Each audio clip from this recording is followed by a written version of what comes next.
kelima, kami akan mempraktikkan beberapa gaya, diantaranya yaitu gaya listrik, gaya magnet, gaya gesek, dan gaya pegas.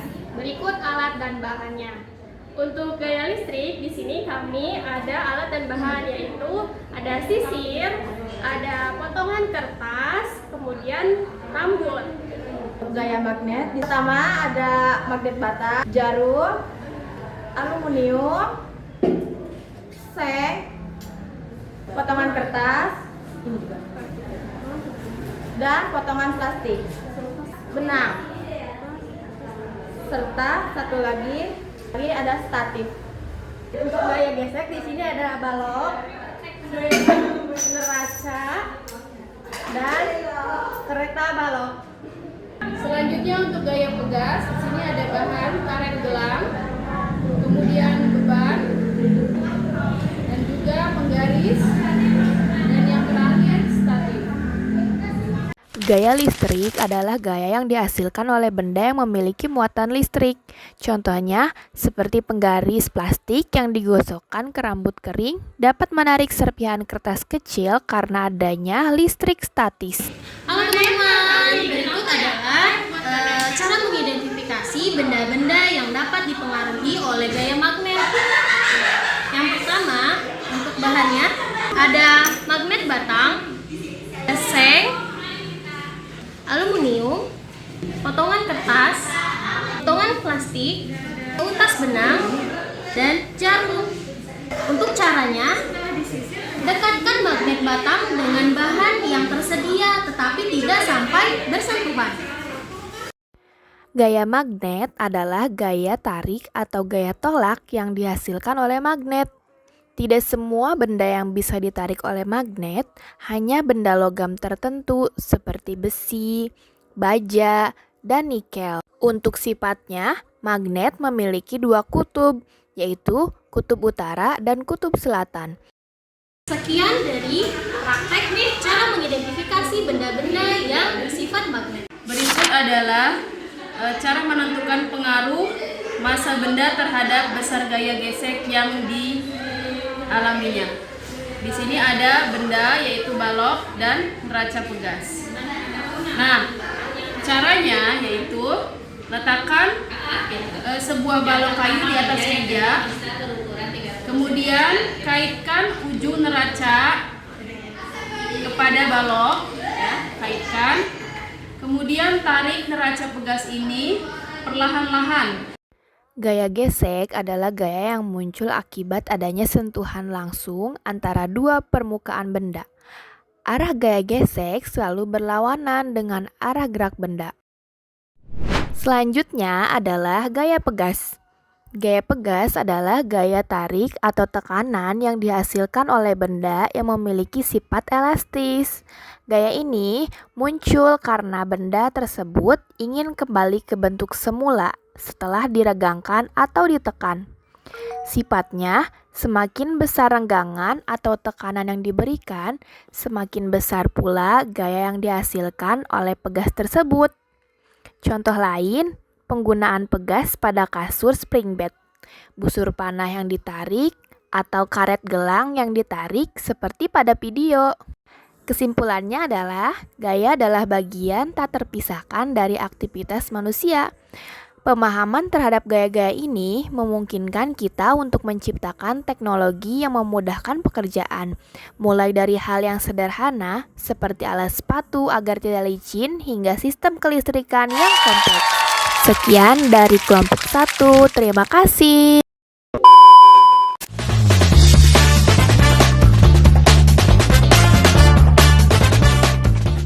Assalamualaikum warahmatullahi wabarakatuh.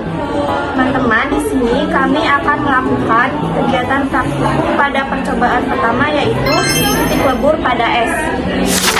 Dengan tujuan menguji bahwa titik lebur es adalah 0 derajat Celcius dan menguji bahwa titik didih air adalah 100 derajat Celcius. Untuk percobaan yang pertama, di sini kita memiliki alat dan bahan. Di antaranya yaitu ada sendok, termometer, tripod, lilin, es batu, bejana kaca, kasa, dan statik. Isilah bejana kaca dengan bongkahan es yang telah dihancurkan. Panaskan bejana dengan nyala api yang kecil. Dan aduklah pelan-pelan secara terus-menerus sampai mencapai suhu 100 derajat Celcius. Setiap 2 menit kita ukur suhu pada termometer dan menghitung kenaikan suhunya. 2 menit pertama suhu pada termometer berada pada angka 0 derajat Celcius. Hal ini menunjukkan bahwa es sedang mengalami proses pencairan dari wujud padat menjadi cair sehingga suhu pada termometer masih tetap berada pada angka 0 derajat Celcius. Selanjutnya, suhu air mengalami kenaikan secara bertahap hingga mencapai 20 derajat Celcius. Kenaikan suhu ini menandakan bahwa air terus menerima kalor dan suhunya akan terus meningkat hingga mencapai titik didih air, yaitu 100 derajat Celcius. Dapat disimpulkan bahwa pemanasan dapat mengubah wujud es menjadi air dan menyebabkan suhu air meningkat hingga mencapai titik didih. Praktikum yang kedua yaitu percobaan konduksi atau hantaran. Dengan tujuan membuktikan bahwa kalor atau panas dapat berpindah melalui cara konduksi, serta mengetahui beberapa bahan sebagai konduktor panas yang baik. Percobaan yang kedua, alat dan bahannya yaitu cakram konduksi, tripod, lilin warna, dan juga lilin. Setelah alat dan bahan disiapkan, lilin warna ditempelkan pada beberapa bagian cakram konduksi. Kemudian cakram dipanaskan menggunakan nyala lilin yang telah diletakkan di bawahnya. Selanjutnya dilakukan pengamatan terhadap perubahan yang terjadi pada lilin warna tersebut. Lilin yang mencair lebih dahulu menunjukkan bahwa logam tersebut menghantarkan panas lebih cepat. Hal ini membuktikan bahwa panas berpindah melalui logam dari bagian yang dipanaskan ke bagian lainnya melalui proses konduksi. Dapat disimpulkan bahwa kalor dapat berpindah melalui zat padat dengan cara konduksi. Berdasarkan hasil percobaan, aluminium menghantarkan panas lebih cepat dibandingkan tembaga dan besi. Praktikum yang ketiga yaitu percobaan konveksi dalam air.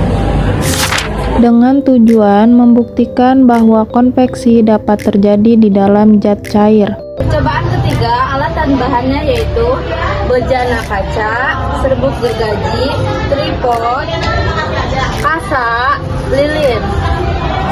Setelah alat dan bahan disiapkan, air dimasukkan ke dalam bejana kaca lalu ditaburi dengan serbuk gergaji. Kemudian dipanaskan menggunakan lilin. Saat pemanasan berlangsung, serbuk gergaji terlihat bergerak mengikuti aliran air di dalam bejana. Hal ini terjadi karena air yang dipanaskan dari bawah bergerak naik dan digantikan oleh air di sekitarnya, sehingga terbentuk aliran konveksi. Dari percobaan ini dapat disimpulkan bahwa panas pada zat cair berpindah secara konveksi, yaitu air panas bergerak naik dan air yang lebih dingin bergerak turun. Demikian kegiatan praktikum dari kelompok 2. Terima kasih.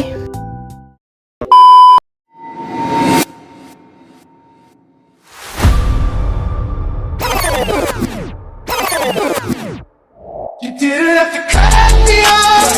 Think that I can never know we were nothing. Don't even need your love, but you treat me like a stranger, and I feel so loved.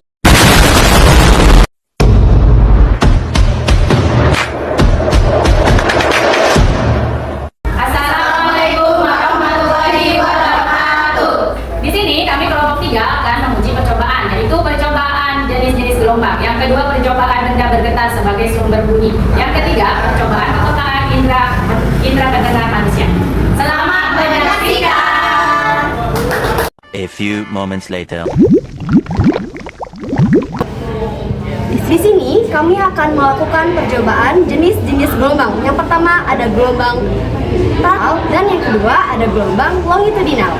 Gelombang adalah getaran yang merambat dan membawa energi tanpa memindahkan zat perantaranya secara keseluruhan. Alat dan bahan ada selingki, kabel listrik, dan karet gelang.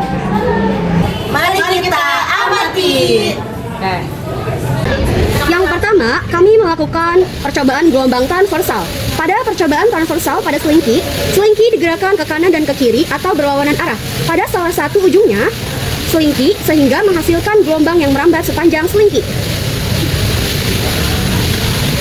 Jenis percobaan yang kedua yaitu gelombang longitudinal. Pada percobaan ini menggunakan selingki, salah satu ujung selingki didorong dan ditarik searah panjang selingki. Gerakan tersebut menghasilkan rapatan dan renggangan yang merambat sepanjang selingki. Pada percobaan transversal pada selingki, karet di tengah bergerak naik turun saat gelombang merambat. Hal ini menunjukkan bahwa arah getaran lurus terhadap arah rambat gelombang. Pada percobaan selingki dengan karet di tengah, karet hanya bergerak maju mundur saat gelombang merambat. Hal ini menunjukkan bahwa gelombang longitudinal memiliki arah getaran sejajar dengan arah rambat gelombang. Percobaan selanjutnya yaitu gelombang transversal pada kabel. Gelombang transversal pada kabel adalah gelombang yang terjadi ketika kabel digerakkan naik turun sehingga gelombang merambat sepanjang kabel. Pada gelombang ini, arah getaran tegak lurus terhadap arah rambat gelombang. Pada percobaan gelombang transversal pada kabel dengan karet sebagai penanda, karet bergerak naik turun saat gelombang merambat. Hal ini menunjukkan bahwa arah getaran tegak lurus terhadap arah rambat gelombang.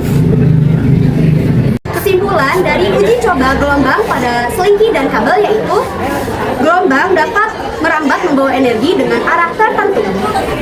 Sekian dan terima kasih. Kamu nanya.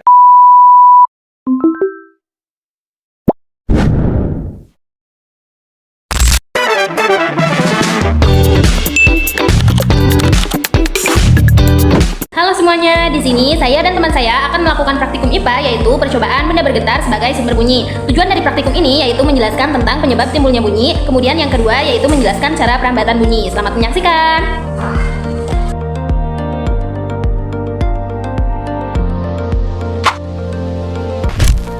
Adapun alat dan bahan pada praktikum ini yaitu yang pertama ada meja, yang kedua yaitu mistar dengan panjang 30 cm. Cobaan panjang penggaris 5 cm, mari kita ditekan lalu ditarik,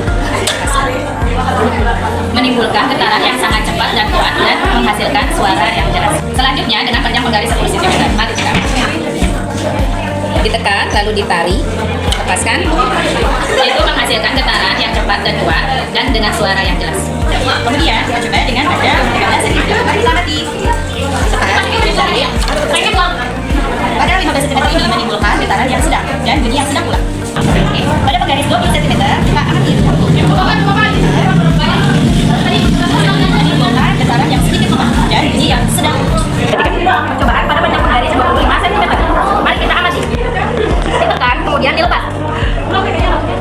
Menimbulkan bunyi yang pelan, kemudian getarannya lambat. Berdasarkan percobaan yang telah dilakukan, dapat disimpulkan bahwa 1. Getaran suatu benda dapat menimbulkan bunyi. 2. Frekuensi getaran memengaruhi bunyi yang dihasilkan. Semakin tinggi frekuensi getaran, semakin tinggi pula nada bunyi yang dihasilkan. 3. Panjang benda yang bergetar memengaruhi frekuensi getaran. Semakin pendek benda yang bergetar, semakin tinggi frekuensi getarannya. Jadi itu adalah presentasi dari kelompok kami. Terima kasih.